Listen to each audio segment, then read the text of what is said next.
بسم الله الرحمن الرحيم إن الحمد لله نحمده ونستعينه ونستغفره ونعوذ بالله من شرور أنفسنا وسيئات أعمالنا من يهده الله فلا مضل له ومن يضلل فلا هادي له وأشهد أن لا إله إلا الله وحده لا شريك له وأشهد أن محمدا عبده ورسوله. Indeed, all praise is due to Allah. We praise Him, seek His aid and ask His forgiveness. We seek refuge in Allah from the evils of ourselves and from the evils of our actions. Whomsoever Allah guides, none can misguide. And whomsoever Allah misguides, none can guide. I bear witness that there is none worthy of worship except for Allah alone, having no partner. And I bear witness that Muhammad is a slave and His messenger. Amma ba'd, to proceed, فَإِنَّ أَصْلَقَ الْحَدِيثِ كِتَابُ اللَّهِ. The best of talks is the book of Allah, the Quran. وَأَحْسَنَ الْهَدِي هَدِي مُحَمَّدٍ. And the best of guidance is the guidance of His messenger Muhammad, may peace and blessings be upon him. وَإِنَّ شَرَّ الْأُمُورِ مُحْدَثَاتُهَا. And very the most evil of all matters are the ones innovated. فَإِنَّ كُلَّ مُحْدَثَةٍ بِدْعَةٍ.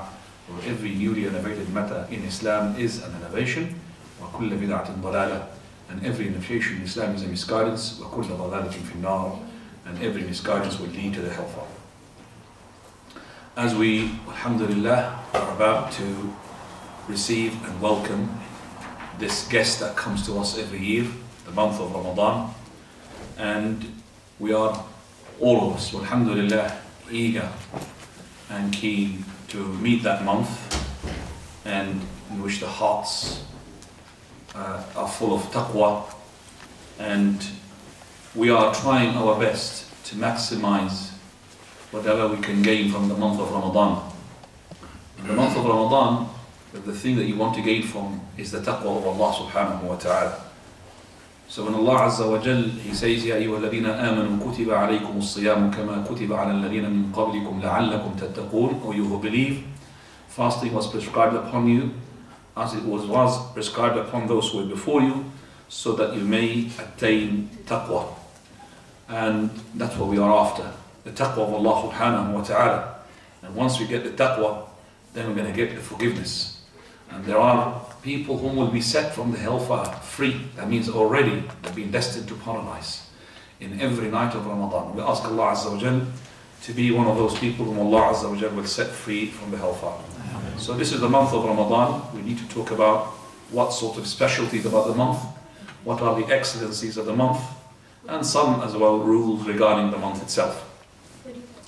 As we know that the month of Ramadan is the month of the Quran, when Allah subhanahu wa ta'ala had sent the Quran in one go, all of it.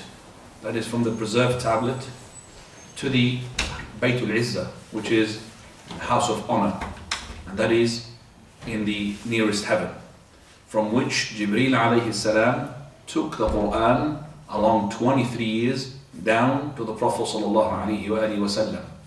So sometimes Jibreel alayhi salam will bring it to the Prophet of Allah, sometimes it is from the nafth, that is, Allah subhanahu wa ta'ala will put it in the heart of the Prophet of Allah. But as we know, there is two revelations. Revelation number one, which is the whole of the Quran from the preserved tablet onto the Baytul Izzah. And that happened in the night of Al-Qadr. As Allah subhanahu wa ta'ala, He says, إِنَّا أَنزَلْنَاهُ فِي لَيْلَةِ الْقَدْرِ. So we understand now this nuzul, this revelation, Laylatul Qadr, is to do with the revelation of the whole of the Quran, that is from the preserved tablet to the house of honor, house of might, Baytul Izzah.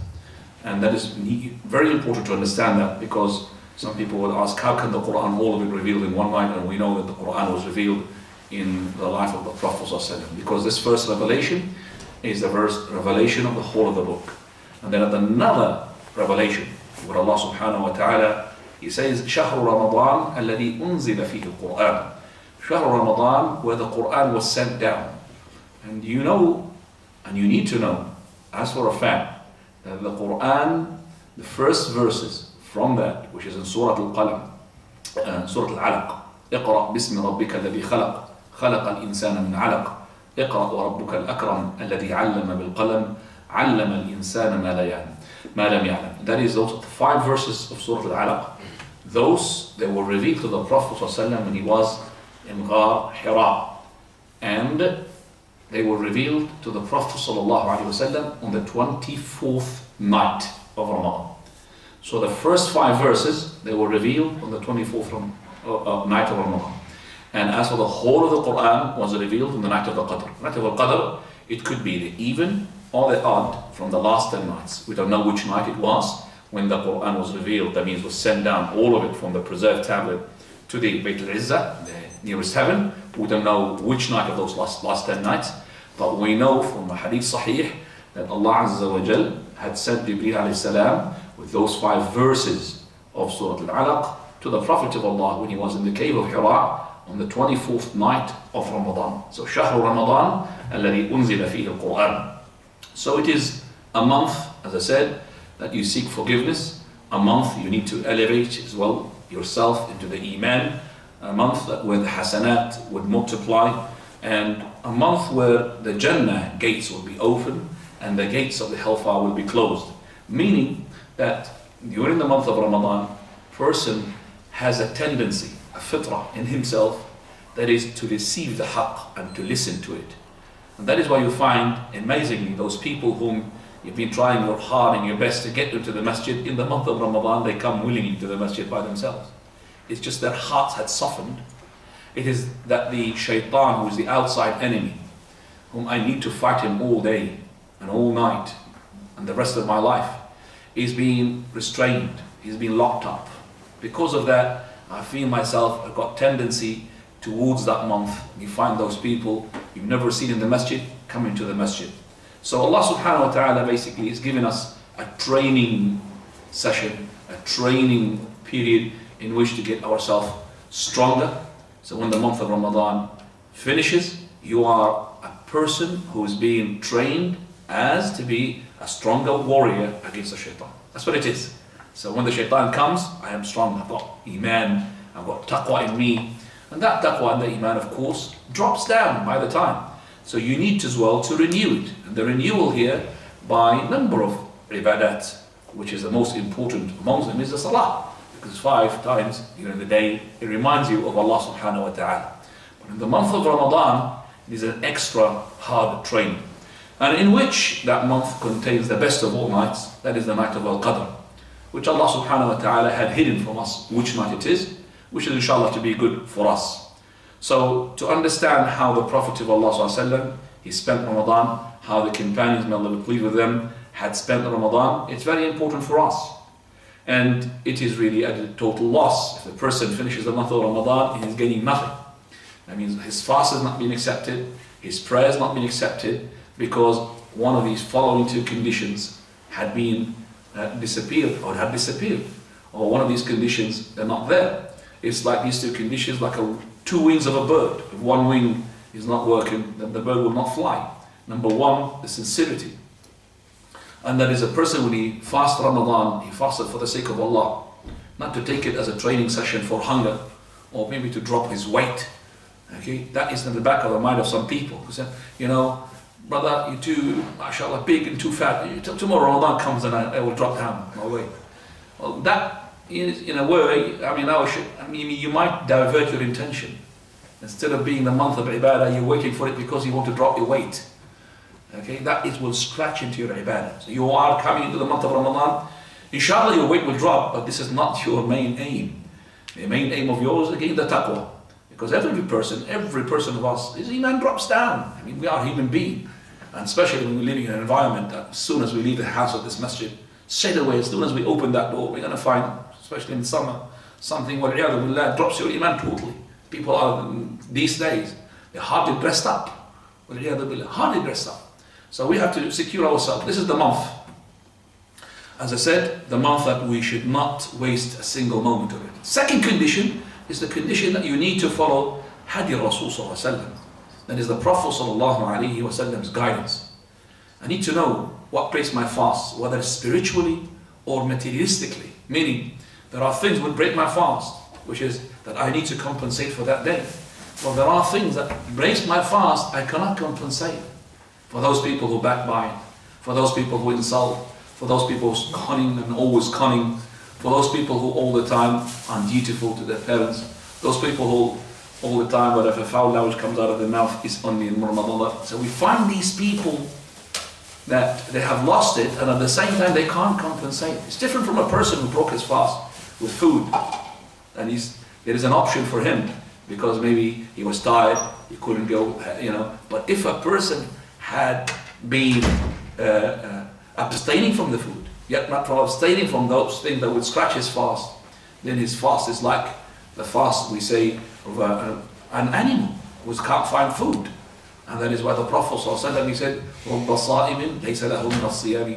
there is fasting person that he will get nothing out of his fast except for hunger, and thirst, to be thirsty. We don't want to end up like this, inshallah.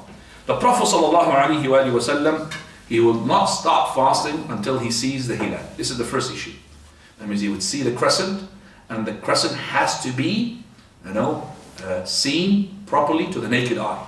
Not the usage of the calculation, and not the usage of telescopes or microscopes or whatever, in order to see the hilal. So on the 30th night of Shaban, which is tomorrow, it will be either the 30th of Shaban or the following day will be Ramadan. On that night there will be the sighting of the moon. So either it's going to be the continuation of Shaban to make it 30 days, or it could be 1st of Ramadan making Shaban to be 29 days. That is when the sighting takes place. And as I said, it has to be with the naked eyes. So if I can't see it because of a cloud, then that cloud, I am not really being asked to go and bring a jet plane and go on top of the cloud in order to see it. I have to see it on the ground. So for the person who wants to go on a jet plane on top of the cloud, he fasts. Okay? He takes the fast from there if he wishes. But for us on the ground, we need to fast from the ground. Okay? We can't really tell the ummah all of it, take a jet plane and go over the cloud. So it has to be with the naked eye. And it's very important. And we fast all together as an ummah. And unfortunately, we don't have one ummah, Islamic ummah, one Islamic empire. This is what we dream of. Is they to have one sighting and everybody will take that sighting. That's it. From the north to the south. Even those who has different, of course, timing. Let's say, for example, the people in China, Muslim country, for example, let's say, the empire there had seen that moon, the sighting of the crescent. Then America, well, because the following day, she will take the full as well, the fast at about 24 hours or 12 hours, whatever difference. Then they will start the fasting regardless whether they've seen the crescent or not. Whether the moon was born or not. We just one sighting. We wish to do that. But if it's not the case, then we do have sightings of different countries. And each country now that has its own sighting. Fortunately, some countries maybe they unite themselves with other countries around. So you as a person, you don't want to create as well another split amongst the country. So with your country as well, even though that maybe your country they didn't get it right, even the next door country they said they saw it earlier in your own country, you don't want yourself to split, okay, the country itself, because you want to go to one Eid prayer in the locality, in the community. We don't want to have a son going to a Eid prayer and the following day the father and the mother going to another Eid prayer. And this is happening. And this is happening, unfortunately, that we do have the family itself, they celebrate 2 Eids. Okay? Celebrate 2 Eids. And if it's cosmopolitan, let's say there's a diversity community, a father from one country, he is, let's say, for example, from Pakistan, and the mother, for example, is from Libya, and then the son is in England, now he's born, so he could have 3 Eids.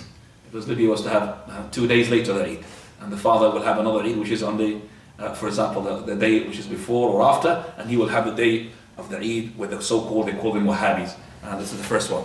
And then we have the person is split now, they're having 3 Eids instead of 1 Eid.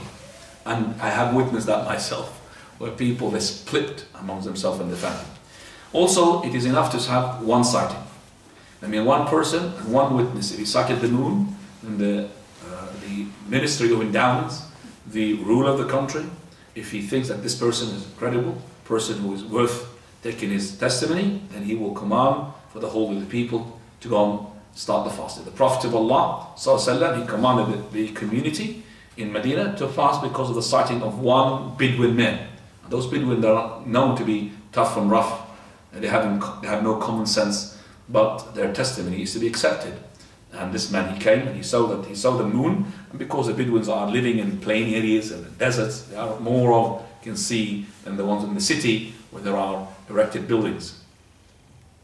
Now, if the person or the leader, he had seen that this person is not credible because he had sent lots of people to sight the moon and it's the only one person came, then he has the right to cancel, okay, his sighting, and he said that I'm not going to go ahead with your sighting. At the time of Umar al-Khattab, there was an old man. He came to Umar and he said, I saw the moon. And none of the people that he had designated himself, Umar, to go and see the moon, had seen it. So he went with him to check. He said, I saw the moon. So he went with him. And then he looked at the moon and there was no moon. And then he looked in his eye and he's got a big eyebrows, one of the hair falling to his eye, so he could just see it like a crescent. You know, one of his eyebrows went in there and he's like a crescent. So he thought he was seeing the crescent. He's an old man. Imagine Umar al-Khattab had commanded the Ummah to, you know, fasting because of the sighting of an old man. So if the leader or the commander or the person in charge, he thought that this person is not credible, it's not a person to give a sighting, it's no problem, inshallah.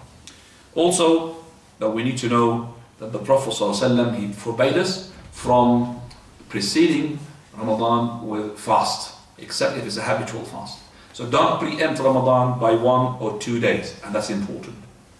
And it's not because of that to get you stronger, as some of the people, the reason behind this is to get you stronger for Ramadan. No, actually, if you want to get stronger for Ramadan, you train before Ramadan. It's true or not? Because I've seen this in one of the text messages.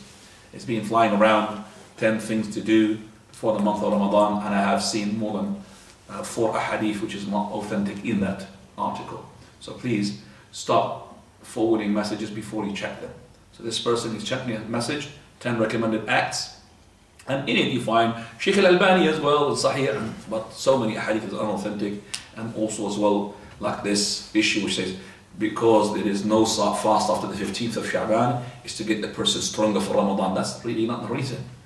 Because to get, you know, ready for Ramadan, you train yourself, isn't it? You fast more voluntary in order to get, you know, used to the obligatory. But it's actually, it's the precautionary measure that the people take place. They might extend Ramadan to make it not 1 month, 1 month and 1 day, and 1 month and 2 days. Out of precautionary measure, brother, why shouldn't you go and bother about sighting the moon? Let's just fast an extra day. Drawn up, people will do that, simple as this. So now we don't have to sight. No sighting, no fighting. Anyway, khalas.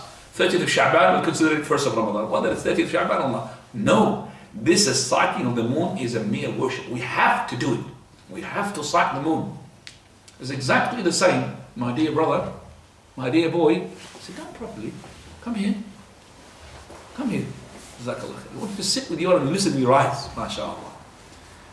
For example, we know for a fact that the Prophet ﷺ, he said to us that when the person, he has a newly born child, you know what happens? That the person, on the 7th day, he shaves his hair. What does he do with the hair? He goes and weigh it. And the equivalence of that is in silver.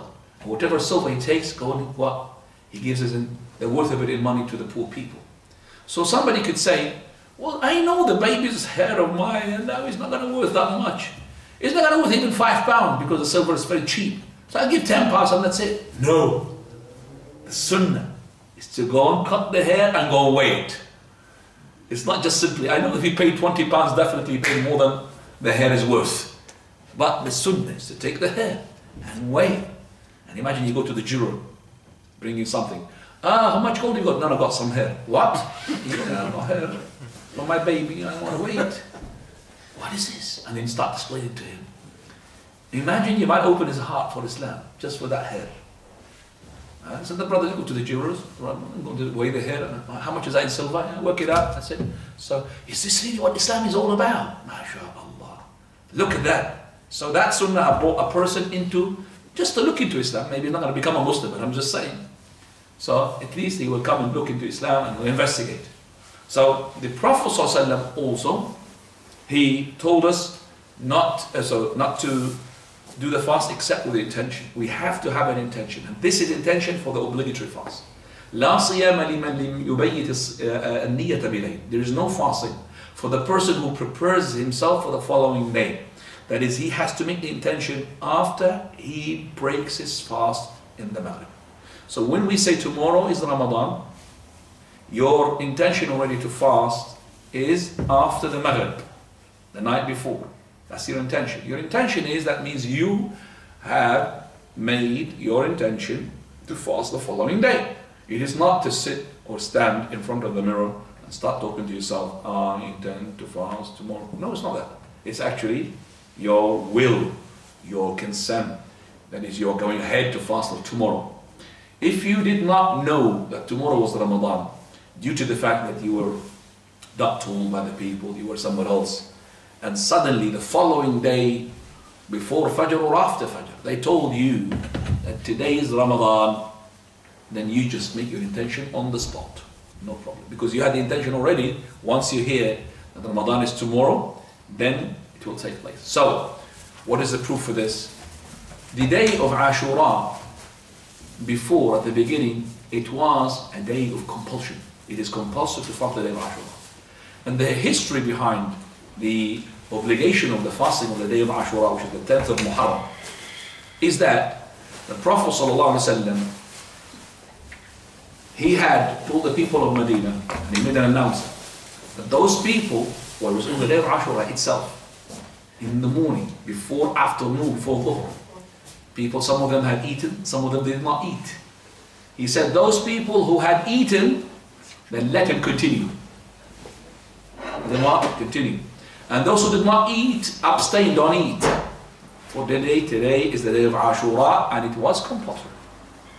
From that hadith, scholars deduced or deducted from that. That is, the intention is according to your capability. If you were able to make the intention, then you have to do it. But if you're not able, because of the information arrived to you later on, so these people who already had no idea about the day of Ashura to be compulsory, and the Prophet of Allah said to them on the following day, some of them had eaten, that if you had eaten, don't worry about it, because you didn't know.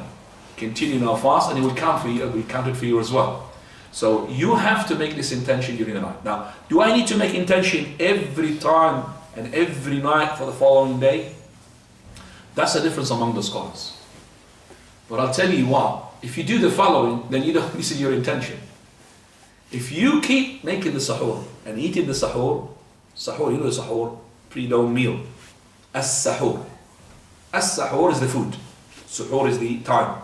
So if you eat the pre-dawn meal, that is counted as your intention. Because nobody would wake up his wife in the middle of the night, or just after the middle of the night, go on, do me some food, and then he has got no intention to fast that day. It's definitely, he's waking her up to fast. So that's your intention. Your intention is actually your action. That's what it is. So if you've done that, alhamdulillah. But if these people who just take the month of Ramadan as a month of wasting time, sleeping a lot, they just have their the break of the fast, then they will be up all night. They might do the Fajr, then after the Fajr they keep as well continuing whatever they're doing, playing PlayStation, and after that sleep all day, and then they wake them up for making the fast again. Okay? So those people, if they don't take the sahur, our Shaykh al-Albani said definitely their Ramadan is not accepted. Their day is not accepted. I'm not talking about here the spiritual. The spiritual is finished. They're finished from it. They are gotten zero. I'm talking about the materialistic. That means their fast is not accepted because they did not do the intention.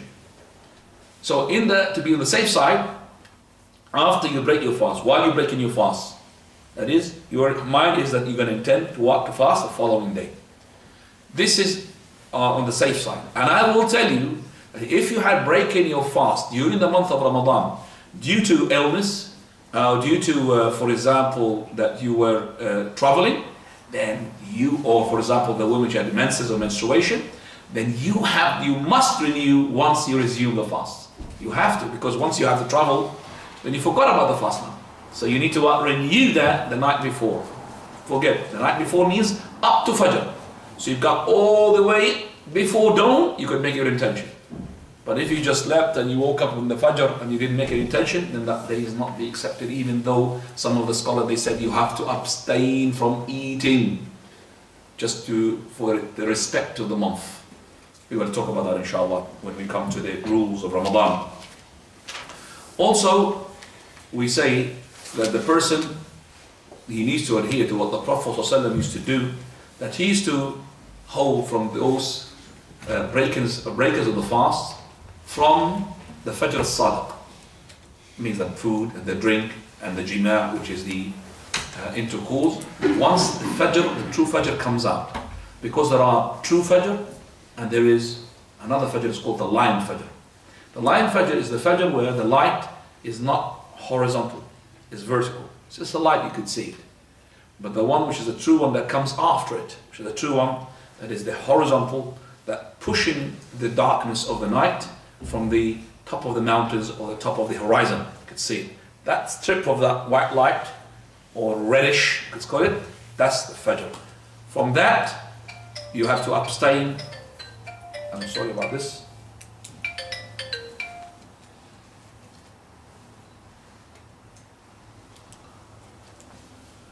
You have to abstain. Bismillah. What's that? That's not a phone, is it? You have to abstain from the food and the drink and the intercourse. Allah subhanahu wa ta'ala says, وَكُلُوا وَاشْرَبُوا حَتَّى يَتَبَيَّنَ لَكُمُ الْخَيْطُ الْأَبْيَضُ مِنَ الْخَيْطِ الْأَسْوَدِ مِنَ الْفَجْرِ. Eat and drink until you distinguish the white from the dark, that is the dawn from the darkness of the night, and then you start your fast. And also, we know that the Prophet ﷺ, from his guidance to us, is that he had told us to delay our pre-dawn meal to the last. And unfortunately, in some of the countries, it was in my country until, I would say 15 years ago, they stopped it. 2 adhan in the Fajr, not the adhan of the Fajr, 2 adhan, which is the first adhan of the Fajr, was called the adhan of al-imsak, to abstain from food and drink.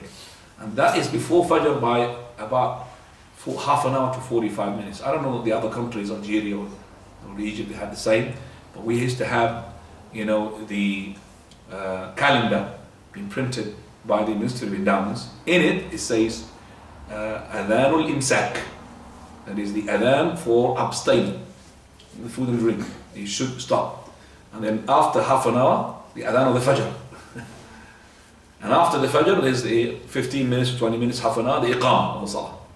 So you are well before the Fajr, you start, and the adhan of the Fajr itself is not on the Fajr anyway. The adhan of the Fajr is actually in the night. Also the adhan of the Fajr of these days, they're not really on the Fajr, the true Fajr. They are most of it before the true Fajr. Most of the countries. Except for those who do it with their eyes. But those who depend upon, you could say, set timetables or calendars, they know for a fact that that calendar was calculated in a different level, a different horizon. And that horizon differs from one place to another. I'll give you a simple example to understand what I'm saying.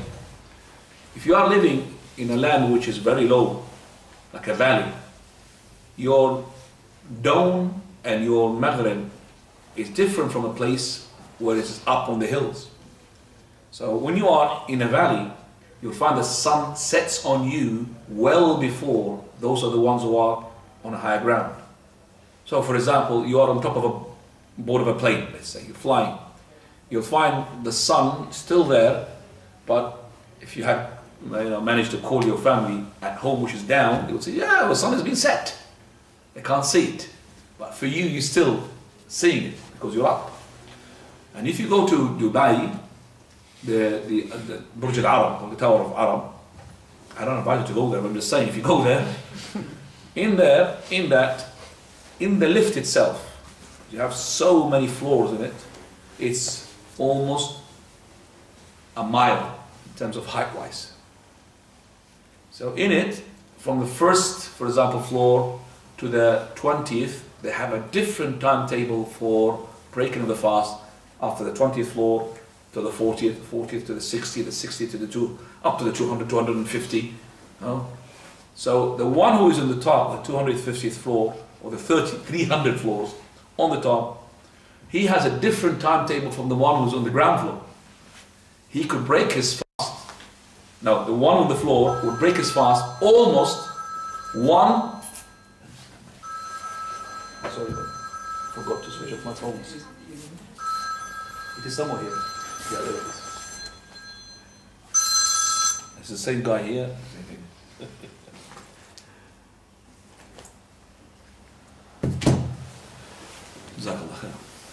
It will be about 2 minutes between the one on the ground floor and the one who's what? Up there. 2 minutes, and sometimes 3 minutes, depending. So I'm just saying they differ. So what we say to the brothers, the Prophet ﷺ used to delay his pre-dawn meal to the end, just when the Fajr is about to come out. And that is why Abdullah ibn Umar, guys, can you just, boys, don't learn to go sit at the back, come forward. No, in my class, no, come on, no, here. I don't allow anybody to sit at the back. No. Come forward. No, come forward. If I'm singing, you'll be coming. Come on. If I'm doing a performer, Nasheed, you'll be coming forward. I'm here, that's it, to learn this. No, I don't mind you bring the chair. You want a chair? You back and forth? Bring a chair. Yeah, go bring a chair, no problem. Yeah, you go bring a chair. Okay, we're back. If you want to bring a chair, I don't mind. Anybody wants to have a chair, no problem. See, the brother, he's got a chair here. He's not an old man, he's a young, mashallah. Oh, grey beard, he's young. So if you want a chair, no problem, stuff. Okay? Right. It's very important to adhere to the Sunnah. You want success? Success except with adhering to the Sunnah. Prophet of Allah would not accept you sitting like this. You have to sit close to each other. Prophet of Allah said, Mali arakum izi. This is from the first thing that we learn from our Shaykh al-Albani. We never can sit like this. We'll be told off. We have to sit closer to each other. So each spot is worth a lot of money for us. Shh, come to it. I'm going to get closer to the table. That's how it is. And that shows us your dedication. You want to listen. Not you being pushed because your dad is there. I'll go. You want to come and learn, inshallah. And this is called jihad, by the way. Wallah, it's jihad. You know how much you're fighting now, the shaitan? Shaitan now with a chisel on your leg. Come on, get up. Come on, get up. Too much. Look at the clock. Still, this time is it? Yes, it is. Wallahi, it is doing like this to you. But if you are, for example, with your dad, and about your dad is buying you, for example, a laptop, you don't mind spending about an hour, 2 hours in Tesco looking around, which laptop I want, no, I want this one, I want that one. You don't like it, you love it. But you must just, time clock. What time I'm going to go? That's a shaitan. So when you fight the shaitan, you're doing jihad. Wallah, you're doing jihad. So we want to do jihad against ourselves. Against ourselves, we're going to jihad and make it jihad against it. We want to sit, I want to listen, I want to learn. So the Prophet ﷺ used to delay his pre-dawn meal that Abdullah ibn Umar, he learned from him. He had 2 slaves. Every time he breaks his fast, he stops his pre-dawn meal, he's got one slave looking at that side and another one from a different side. He shouts to them, "Ha, do you see the dome?" One says yes. Asks the other one, he says no. He keeps eating. He say, "Did you see it?" He said, "I told you yes." Yes. Now he stops. That's how it is until كل ما شككت حتى لا تشك. Eat in the Fajr, and as long as you have doubt, is the Fajr on or no? Eat. On, eat. It's on, stop eat. Look at that. That's how it is. Stop eating when you have no doubt. Fajr is on, that's it. It's not really depending, oh, you have to be seconds, and no, yeah. Wallah, Prophet ﷺ, when he chose Abdullah, Amr bin Maktoum, radiallahu anhu, to go and see the Fajr and make the adhan of the Fajr, he's blind. And he chose him for a reason. Mu'adhin of the Fajr is all the time Bilal ibn Abi Rabah. But in the Fajr of Ramadan is different. He is not Bilal. Bilal, he does the adhan during the night, in order the person who is asleep to wake up, get ready for the Fajr.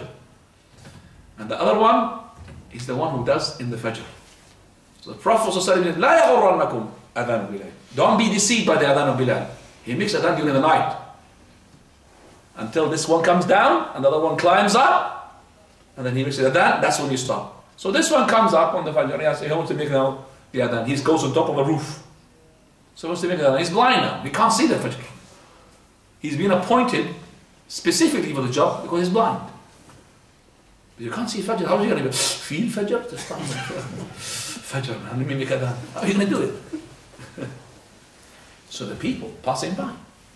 Fajr. So when the people passing by, that's a consensus. That's one more than person, 1, 2, 3, say Fajr, Fajr. So now when they said Fajr, do you think they've said it exactly when it came out on the second they've been waiting for him?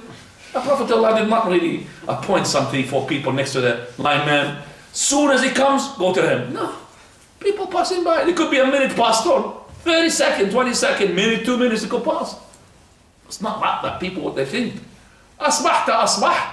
That means your sabah. Allahu Akbar, Allahu Akbar. They make this funny. Allahu Akbar. It's amazing how we lift the sunnah of the Prophet. The same thing with breaking of the fast. Breaking of the fast, once we break the fast, we break the fast. We don't wait. And those people who wait, actually, they are doing precautionary measures, are the ones who are on a different path, which is like the Shia.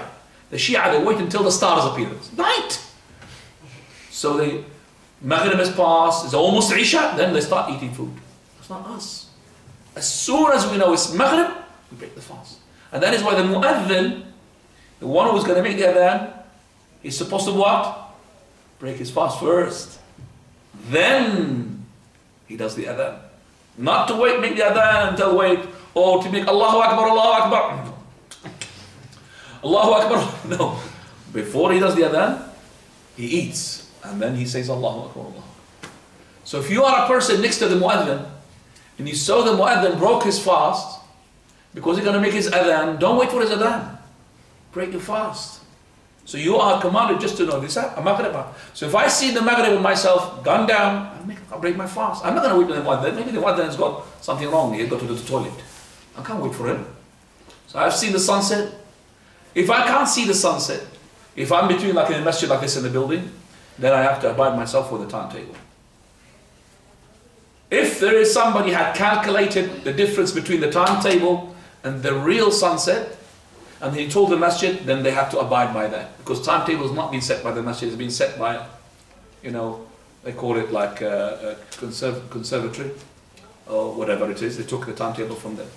So I would say, if you, a person living in this area where you have a plain sort of land, where you could see the horizon, and you've seen the sunset, and then you calculated what is the difference between the real sunset and between the calendar, and you could tell the masjid, brothers, the sunset, usually it is more than 2 to 3 minutes before the calendar. Usually. In my masjid, 7 minutes. I break my fast 7 minutes before the calendar. Because there's a brother who lives higher than us. Not with us, they're down. Higher than us. And I've been to his place and he could see the horizon. And he could see the sun. He recorded in his mobile as well. The sun had set and already the time still 7 minutes to go. 7 minutes to go for our Adhan, which we are down in the valley. We are. So when he told me that, and I started with this, I started breaking my fast according to what he said, because this is clear cut for me, that this is that the Adhan is not right on the right time. And also it's good for you to calculate how long does it take for the disk of the sun to disappear. They're very good as well. So if you are watching now, watch how long, once the bottom edge of the disk touches the horizon, start your stopwatch. And then when that goes all the way until the top part of the disk disappears, stop the clock watch. How much is that? Let's say, for example, it's about 1.5 minutes, 2 minutes. Then, if, for example, I want to break my fast, I saw that the bottom of the disk had touched the horizon, and then a cloud came, and I know my stopwatch is there. I know 1.5 minutes or 2 minutes is the other top will disappear, and I'll break my fast. It's good things to do that. And if you are driving in a car, you can't abide timetable. There is no such thing called car timetable. Or a timetable can be carried with you wherever you go. You can't have that. Or it will change wherever you are. So on the car, in the car, then you are at a different place. So if you are about to break your fast, I would recommend for you to stop your car. Because the car might go up, and might go down. And I've seen that with my own eyes. When I was traveling to you, by the way, to you last year, when I came from the Derby to you here, I was passing by, and according to the timetable of yours, and the time of Derby, in between, we broke the fast. But when the brother, he said, the sun is set. I said, no, you have to wait till stop the car, and then the sun set. Then he said, oh, okay, but we couldn't stop because of the motorway. So we moved, we got on a bit of a hill, but the sun is still there, the top of it. So, going up and down changes. So you stop, khalas, in Maghrib. So how does Maghrib do? Disk has disappeared, I can't see the disk. Number two, the day is disappeared from the side of the sun. On the other side, the night comes, darkness, just a pitch of darkness. The other side of the sun, which is what? The side of the what? East or west? West. Is it west? Where does the sun disappear? Who said west? Where does the sun? Is it sets in the west or in the east? I don't know which your sun is, your Bedford sun here. It sets in the west. So I look in where? East. That's where the darkness comes. So no way that if that sun had hidden itself behind a tower building, that you're going to have what darkness on the other side. You're going to have daylight still on the other side. So when this disappears properly, you'll find like darkness. I could learn that. Darkness, a picture of darkness there. Which is that shows that the night had started, you break your fast. The Prophet ﷺ, he used to be having the best of manners during the month of Ramadan. Aisha radiallahu anha, she used to say that the Prophet of Allah is the Quran, whether in Ramadan or outside Ramadan. But in the month of Ramadan, because the month is the month of ibadah, the Prophet ﷺ mostly will be in the i'tikaf, doing 10 nights at least in Ramadan, and also he's revising the Quran with Jibreel alayhi salam. Prophet of Allah, every time in Ramadan, he would revise the whole of the Quran with Jibreel alayhi salam, whatever has been revealed. Until the last year that he died, he made i'tikaf for 20 nights, and Jibreel came to him twice in that month to revise the whole of the Quran, which indicated for him he's about to pass away, that means to die, sallallahu alayhi wa alihi wa sallam. And also he used to be good to his family, the Prophet sallallahu alayhi wa sallam, in the month of Ramadan, more than he used to be in the other months. In the month of Ramadan, it's the month, as I said, person should have tendency towards being softer, ibadah, nicer, and his siyam will never prevent him as well to approach his wife in kissing, hugging, embracing. All of that is allowed, as long as the person, he can control himself. As Aisha, she said to say, radiallahu anha, the Prophet of Allah used to make mubashara, sticking the body to the body, with no clothes. And كان يباشر وهو صائم, when he was fasting in Ramadan, وَأَيُّكُمْ أَمْلَكُ لِإِرْبِهِ, and who's amongst you who is able to control his irb. Irb means either the private part, or the irb means the lust. Both is the same meaning. Whether this or that, it means the Prophet of Allah will not go further than that by making the intercourse. That's what it means. So the Prophet ﷺ, he used to do that, and he used to kiss. But Prophet of Allah, he had two people come to him at the same time, on the same day, at a different time. One person, he was young, and he said to him, Messenger of Allah, can I kiss my wife? He said to him, no. And then after a bit of while, another person came, but he's older, and he's old. He said to him, can I kiss my wife? He said to him, yes. The person was next to the Prophet of Allah, clever enough to say, Messenger of Allah, you gave different answers for the same question. He said, as for that person, he's shab, young. There's no guarantee for him to stop, to go further on. And as for the old man, he has, some sort of more security, or more secure to go further than that.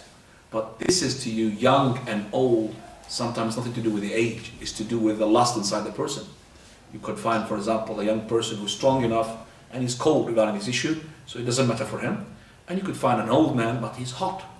And as soon as he pushes his wife, he can't stop himself. So the young and the old is not as well. It has to do with the age, but sometimes the age is not. So just don't be deceived by the look of the person, that he's got grey hair. No, it doesn't matter. Because grey hair could be powerful. And don't be seen that he's young. I mean, that young is... Simba is really laughing now. Young, he's young, definitely. Simba, I will not allow him to.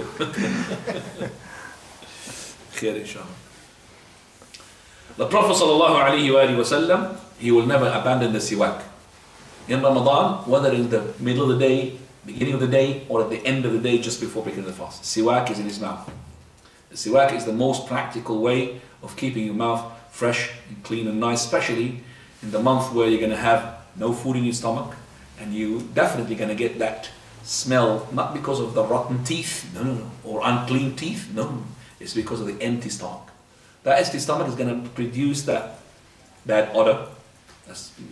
So to minimize it, you could use the what? The siwak. The siwak, toothbrush and toothpaste.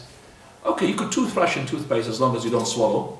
All right, that is when you, for example, are about to finish your meal, or in the morning before you go to work, you do the toothbrush, as long as you don't really swallow it, no problem. But it's not practical. You can't have a toothpaste and a toothbrush every time you talk to a person, talk like this. But the siwak is nice. You can keep it all the time with your mouth. So siwak, and I would prefer the siwak is to be unflavored, the normal siwak.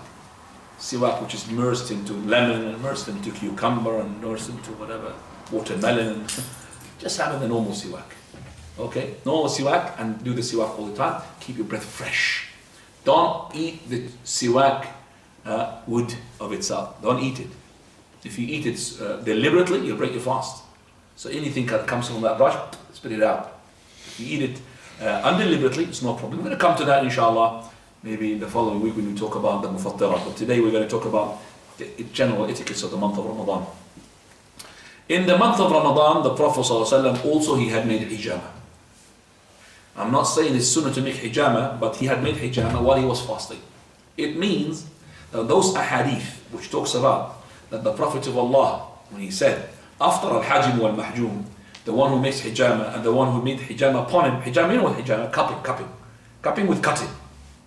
This is where the disease is, they put a cup and then they suck the air, then after that they come and they cut it and they give the blood, and then they put the cup again and they take the blood, which is the dioxide blood, which is the no good blood. Now that is very because it's beneficial for the body. And the Prophet ﷺ, he said, when I went for the ascension up in the heavens, every angel from the levels of the heavens, they used to say to me, command your ummah to make hijama. Those angels telling the Prophet, command your ummah to make hijama. And Jibreel alayhi salam, command your ummah to make hijama. So all the levels of the angels, la, more ummataka bil hijama. So the Prophet ﷺ, he said, ihtajimu ala barakatillah, on Thursday. And the best of days, the 17th, the 19th, the 21st of the Arabic lunar month. And that is, you make the hijama on Thursday. And also, it is okay to make the hijama on Monday and Tuesday. So you got Monday and Tuesday and Monday and Tuesday and Thursday. Avoid Wednesday. This is when the disease comes out. And don't specify Friday, Saturday and Sunday. So if you had to do it because you had pain, no problem, do it. That is Friday, Saturday and Sunday. But don't aim for these days as well. Don't aim for them, they're no good. Best days, Thursday, Monday and Tuesday. Wednesday, avoid it. That's where the disease comes in. And also don't specify the following days. That is Friday, Saturday and Sunday. And the hijama is good. Prophet of Allah, he said this hadith, but the hadith Jabir tells us that this hadith is mansukh, abrogated. That is, the Prophet of Allah, he made hijama while he's fasting and he did not break his fast. So the hijama does not break the fast. And Abdullah ibn Abbas, he says, the breaking of the fast is for something going in, not something coming out. Do you understand what he's saying? In the hijama, something goes in or something comes out? Something comes out. Blood comes out. So that does not break the fast. Only the hijama when something comes in to break your fast. So the fast will not be broken, inshallah. Prophet ﷺ also in the month of Ramadan, he used to make jihad. Jihad, physical jihad. I'm not talking about the jihad against the wanted desire. Physical jihad, warriors. So he had, yes, given exception for those people who are old, women, so. But the jihad in the month of Ramadan is being done. And the Prophet ﷺ, he had made 6 of his ghazawat, expedition and battles in the month of Ramadan. 6 of them in the month of Ramadan he made. One of them is the Fath Makkah, the greatest of all. One of them is the Battle of Badr, which everybody knows about. The Battle of Muraysiyah, which everybody knows about. And also the Prophet, he made great things in the month of Ramadan. In the Battle of Muraysiyah, after he's come back, he had demolished Masjid Dirar, that masjid which has been built to separate between the believers, this masjid of the hypocrites. He demolished it in the month of Ramadan. Prophet ﷺ also, he had destroyed the big idols of the people of Quraysh in the month of Ramadan. So as a conclusion, don't you ever understand that the month of Ramadan is the month of to be lazy and sleep and like this? No, Prophet Allah does not take it like this. It's a month that they treat it like the normal month. They go for jihad And if they are in jihad and about to meet the enemies, then the Prophet of Allah will command the army to what? Break the fast. But if they are traveling, they're probably option. So they are traveling, not yet met the army. If you're traveling, you have the option to break or not to break. But if you are about to meet, it's haram to be fasting. Haram, sinful. Because you have to have what? Full stomach. Concentration. Why is it concentration? It's for the sake of what? Concentrating to fight the enemy. We don't want you when you are shooting, you got glucose dropping down, you're about to not shoot the enemy, shoot somebody else next to him. We want you to aim properly, 100%. So the aim can be as well, as I said, affected so much by the hunger. So the Prophet of Allah would command you to break your fast.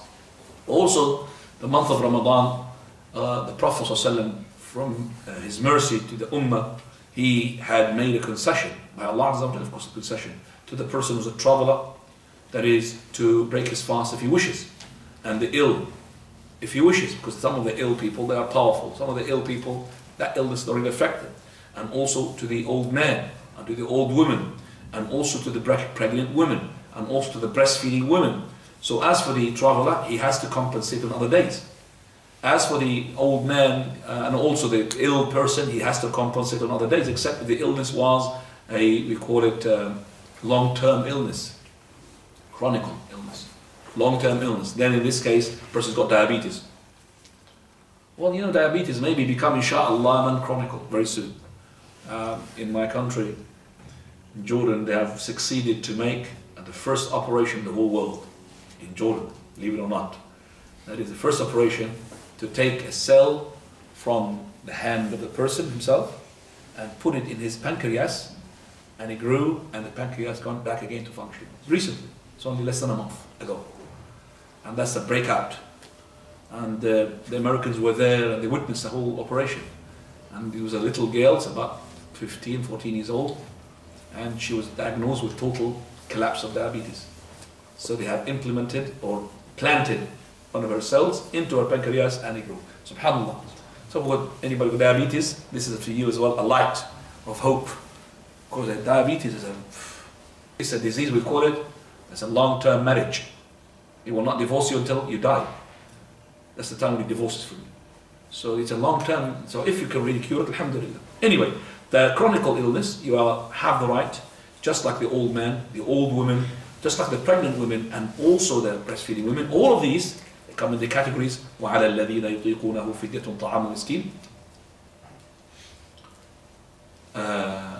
This is the fidya, which is feeding a poor person for every day they break the fast. Okay, so every day they break the fast, and the fidya is to feed a poor person. This is the fidya. Fidya, ransom. That's the English terminology. It's ransom. So you pay a fidya for every day you break the fast. So a woman, she's breastfeeding, she is pregnant, an old man, an old woman, they have the option. The woman, which is pregnant and breastfeeding, even if she's young, she has the option either to fast if she wishes, or not to fast and compensate by fasting other days, or another option, which is to pay the fidya, that is to feed a poor person for every day that she breaks the fast, and she doesn't have to compensate by fasting other days. Prophet ﷺ used to make a lot of ibadah in the month of Ramadan, that he does it more than any month, and he used to make i'tikaf in the month of Ramadan, especially in the last 10 days, and in the year that he had died, he made i'tikaf 20 days. As for the Quran, nobody can make his ijtihad. Recitation of the Quran, as we said, Jibreel alayhi salam used to come and recite with him, revise with him the whole of the Quran. As in terms of his generosity, we find that the Prophet ﷺ used to be more generous than the wind that brings the rain in the month of Ramadan. And in the month of Ramadan, there are tasks for the person to do. So we tell the person, number one, the siyam, the fasting. So the siyam is one of the things that Allah subhanahu wa ta'ala will give you multiple rewards that no one knows how much except for Allah himself.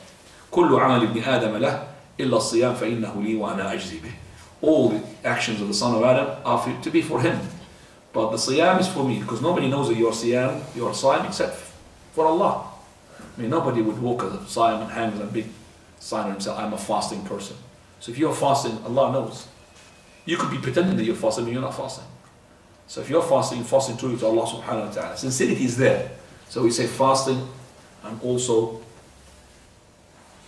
making the adhan. Both those two things, shaitan cannot enter easily to divert your intention. So sincerity comes into the adhan and in the fasting, as I said, in the package. The package comes ready. Fasting and also the adhan. The Prophet ﷺ, he called it Shahr al-Sabr. This is the month of patience. He said, Shahr al-Sabr wa thalathatu ayyamin min kulli shahr, and fasting 3 days from every month, it is like fasting the whole of the year. So Shahr al-Sabr, Shahr Ramadan. And when Allah subhanahu wa ta'ala, he says, إِنَّمَا يُوَفَّى الصَّابِرُونَ أَجْرَهُمْ بِغَيْرِ حِسَابٍ. Those people who are sabirun and patient, they will be given their reward without any accountants, that means in abundance. One of those people, whom the sabirun, are the ones who are fasting. So the fasting person is considered to be a patient. So the fasting person, he is from the sabirin. Also in the month of Ramadan, we have the qiyam. Qiyam means the night prayer. And it's a sunnah, which is very important sunnah, but it doesn't mean a fard. People will find them, they come to the sunnah more than they come to the fard itself. That is an indication of no commitment to religion. He's eager to come to the qiyam, especially if there's tahajjud as well, but he skips the fajr. That's not good. We don't want you to come to the tahajjud, stay at home. We want you to come to the fajr. Fajr is the important thing. Come to the fajr and don't come to the qiyam. Also we find ourselves in front of the companions when they used to pray the Taraweeh, is to pray in a way which is, they are concerned about the quality, not the quantity. What is the prayer itself? The calmness, the tranquility. Whereas the people now these days concerned about the quantity. How many rak'ah are you going to be doing? 21 rak'ah, 36 in other places, 45 in other places. What is the quality in those rak'ahs? Especially when we have now very late night Taraweeh. So I would say if we do the 11 rak'ah, jazakumullahu khairan, and as long as this 11 rak'ah with calm and tranquility, they're not like that Ferrari Imam. You've heard about the Ferrari Imam? Where he prays about, I don't know, God knows how many rak'ah, in less than 4 rak'ah hours. They called him Ferrari. And I like the person who called it Ferrari Imam in the YouTube. So, and you just put Ferrari Imam, it comes to you straight away. And you can't even know what he's reciting. He's reciting, I know the Fatiha, and the Fatiha, Allah al-Musta'an. That's playing around.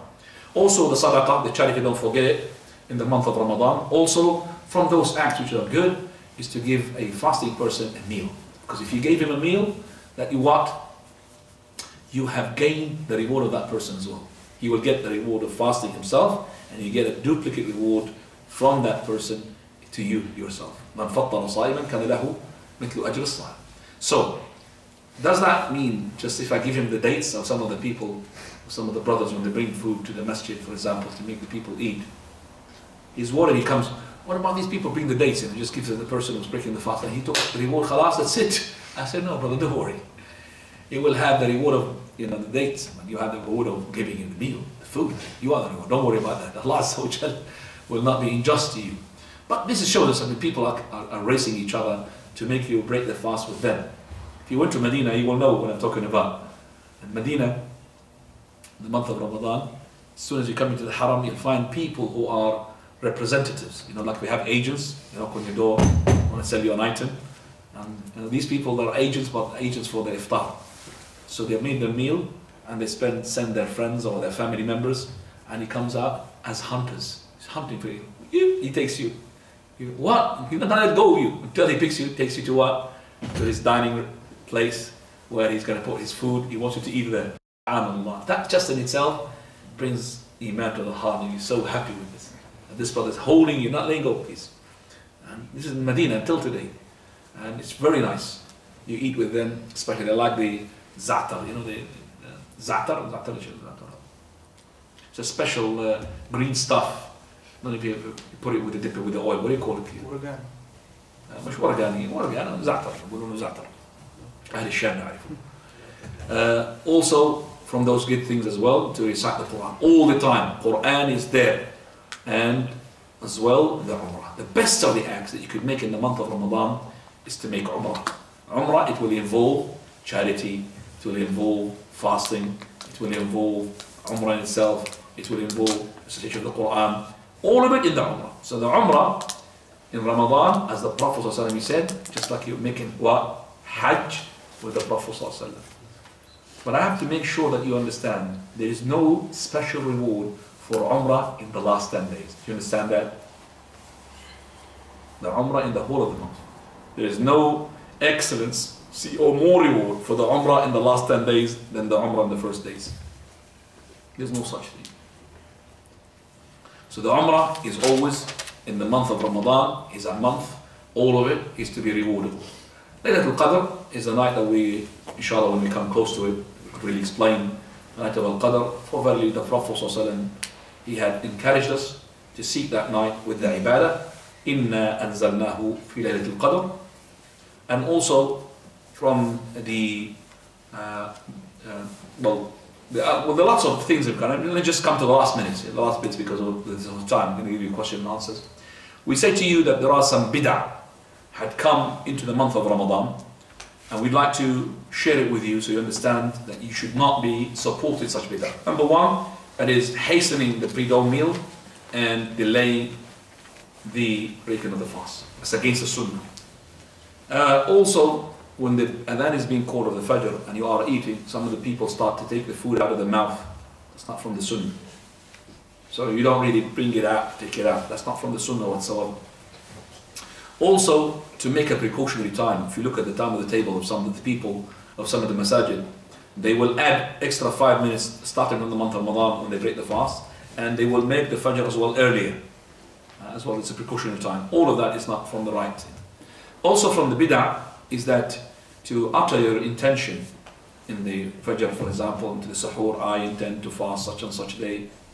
So that is all of it is not right. From the khutbah bid'ah and innovation is that on the month of Ramadan, especially the last of it, the last Jumu'ah of it, they start making it, like people to cry, the month of Ramadan is finished, and they're making, khutbahs of, all of that, we call it tawhish, and all of that is not right. People as well stop to make the siwak after the zenith, which is after the dhuhr. That's not from the sunnah. You could make siwak as long as you want, because the siwak does not break your fast. Salat al-Tarawih, some of the people make it as well fast. It's not regular, but fast. And 11 rak'ah is the best, is to do it 11 rak'ah as the Prophet ﷺ had done it 11 rak'ah, wallahu ta'ala a'lam. Some of the masajid, I don't know if you've gone to them, they do a dhikr between each 2 rak'ah, 2 rak'ah or 4 rak'ah. For example, I used to come to a masjid in my country, and after the first 2 rak'ah, make salutation about on Abu Bakr. After make salutation about Umar. Make salutation upon Uthman. This up and down we are. Uthman, Abu Bakr. And I was a kid, small kid when I used to pray there. Now, alhamdulillah, those bid'ahs left. And we have people who got the guts to say, where is your daleel, ya akhi, for this? Where is your proof for this? Alhamdulillah, unless it's a Sufi stronghold sort of masjid, yes, we can't do anything. But if it's a normal masjid, we have the guts to go into that. But what is the proof? Tell me the proof what we're doing. We want to follow the Prophet sallallahu alayhi wa alihi wa sallam. Wallahu ta'ala a'lam. As'al Allah subhanahu wa ta'ala an yanfa'ana bima qad sami'na. If you have any question again what we have heard, or something that you need to know, inshallah, remember, we are about to meet Ramadan Wednesday or Thursday, inshallah. It's not a long time. And as I said, remember what we call the month of Sha'ban, the month of Ajalan, quick. As soon as we started Sha'ban, they're almost finished Sha'ban. Allahu musta'an. Follow. No, sir. This is generally about the etiquettes of the masjid. I want to ask you because I think it's more in Ramadan, because we want to get rewards and not the sin. What I'm seeing that especially after the Isha Salah, brothers talk a lot. And some after the Isha prayer? After the what? Isha prayer? After the Tarawih something. After the Tarawih? Yeah, after the Tarawih. And some brothers are doing nafil or something.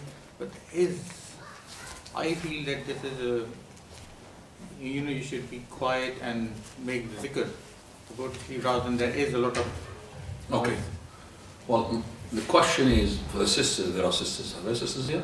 Yeah. The question is that the brother's asking the people who have tendency to talk after the Tarawih, and they disturb other people who want to make nafil or nawafil, or want to make dhikr. I don't want to give an answer as well to spoil the joy that the brothers had after the Taraweeh. Do you understand? There's a joy.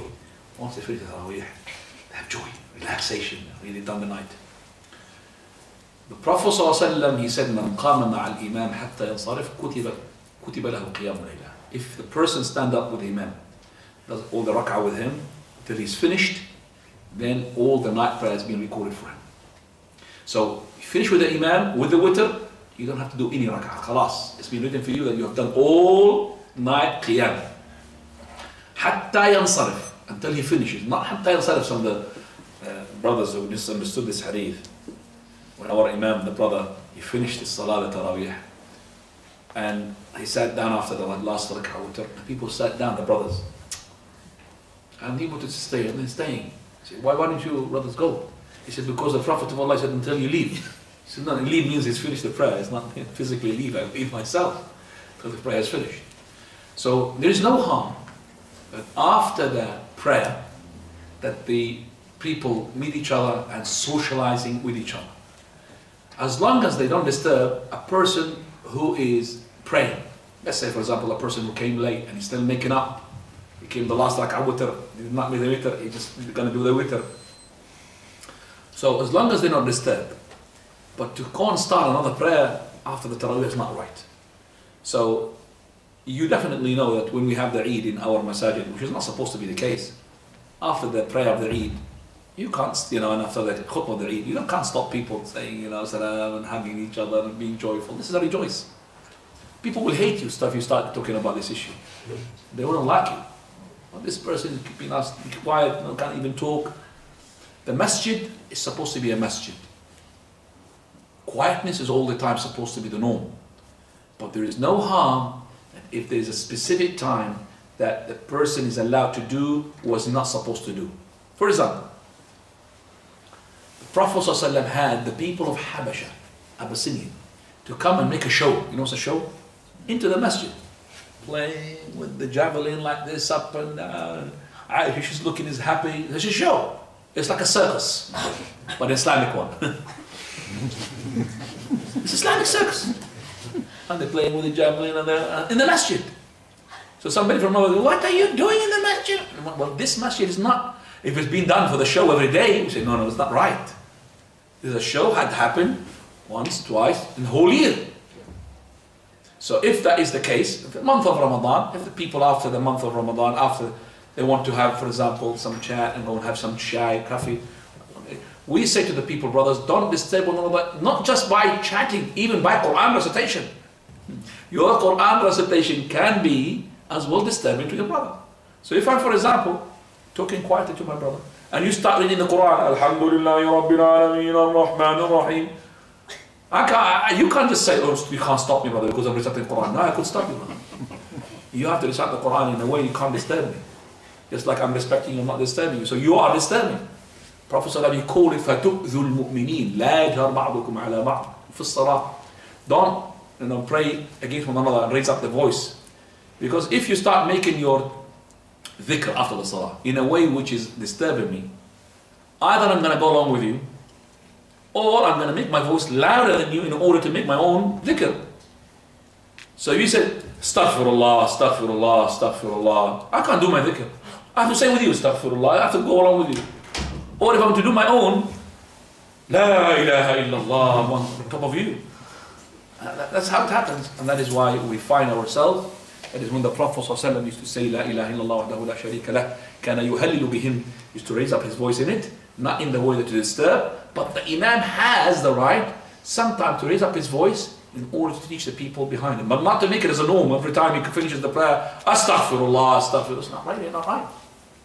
So to teach, yes, no problem. So no problem as well in some occasions that the voice has to be raised, but not to be the norm.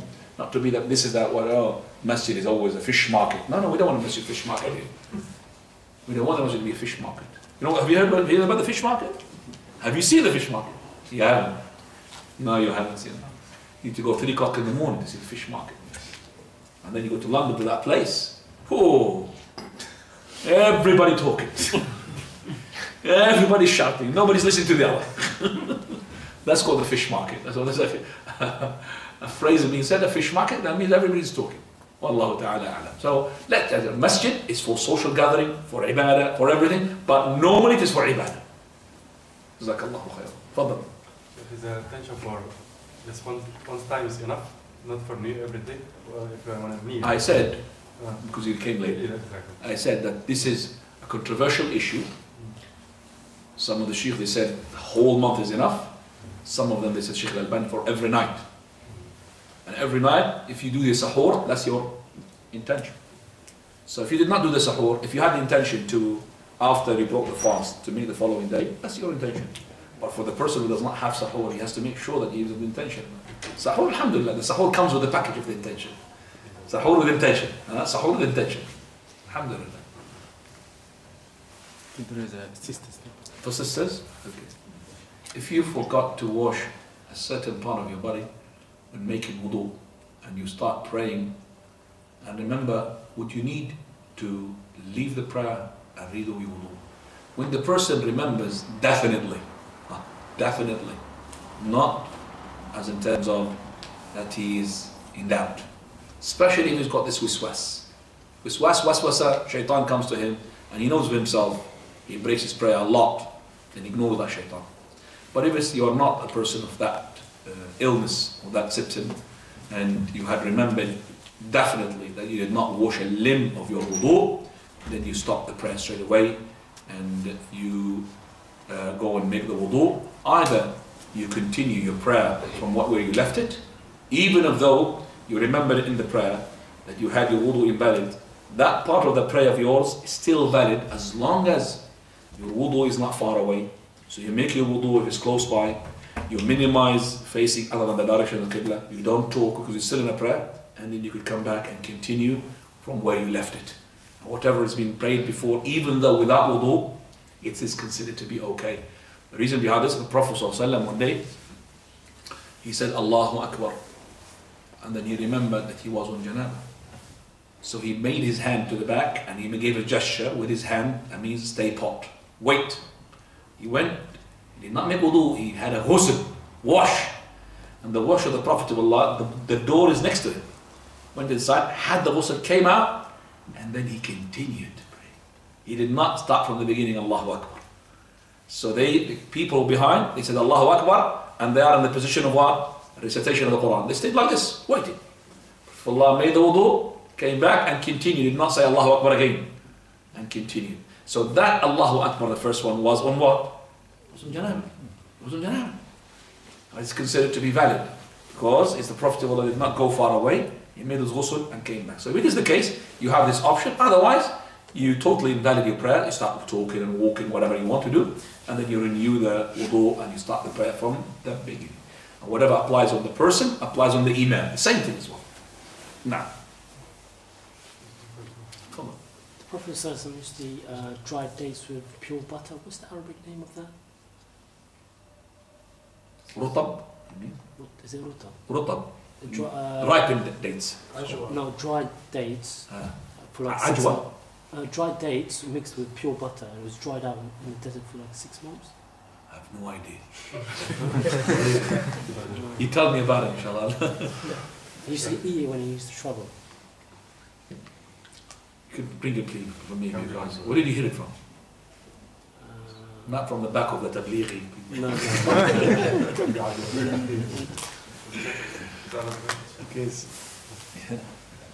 And the butter of the people at that time is not different, like different from our butter, you know. The butter is different. Their butter is white at that time. You know, the pure butter is white. It's not yellow. Like it now. Clear, inshallah. You can't go there in the back and ask me a question. Bring the chair. That's fine. Okay, go, come forward, come forward. If you're praying a prayer, Jum'ah, Yes. and then the Imam, after you finish, the Imam remembers that he didn't have his wudu, does everyone else have to pray their prayer? What do you think? The question is, that the Imam, after he finished his prayer, leading the people, he remembered he was not on wudu. So he makes the wudu and makes the prayer. What about the people?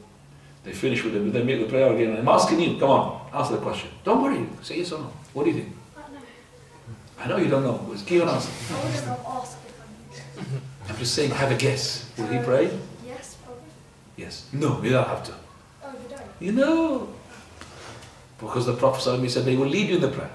Whatever mistakes is on them only. And if they're correct, it's for you and them. So when the mistake is on them, and if it's a good, it's for them and you. So the mistake is on them. So we don't. What is the proof for that? Number one, most of the strongest proof is al-asl al-bara'ah.